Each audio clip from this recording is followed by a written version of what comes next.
One of the last surviving Battle of Britain Spitfire pilots, Ken Wilkinson, has died at the age of 99. He was among those famously called the Few by Winston Churchill. Born in Cumbria, Ken Wilkinson was selected for the Royal Air Force at the outbreak of the war and was chosen to fly a Spitfire. In recent years, he shared his experiences of the war, saying, "I was one of the lucky ones." He spoke to us in 2015 on the 75th anniversary of the Battle of Britain. On 1st of September 39, I wrote myself off.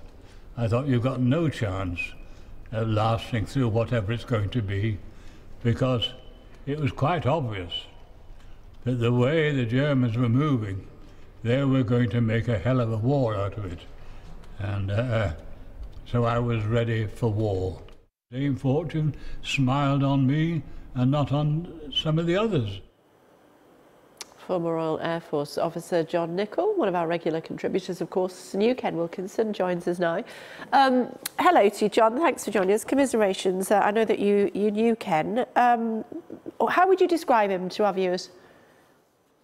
Oh, he was an absolute gentleman, Kay. I did those interviews for Sky 2 years ago as part of the 75th anniversary celebrations. I'd known Ken for about 10, 15 years.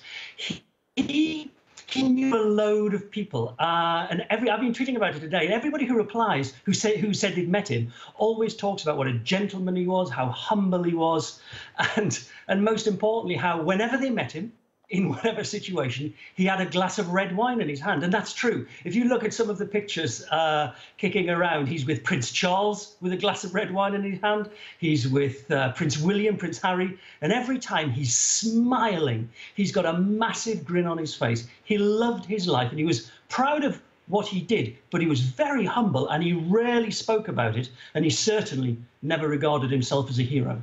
He described himself as one of the lucky ones. He's certainly been described by Churchill as one of the few. He must have had some stories to tell. He did. He arrived on his squadron in October, so towards the last month of the Battle of Britain in 1940. But he certainly saw a bit of action, and he talked about how he could not allow. He called them the untidy creatures coming from the other side of the Channel to attack his country.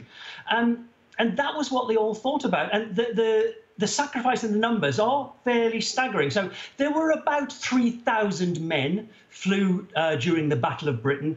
And of those 3,000, 544 were killed during the battle. And then another just over 800 in the course of the Second World War. So of the 3,000 who served in the Battle of Britain, 1,400 lost their lives in the Second World War.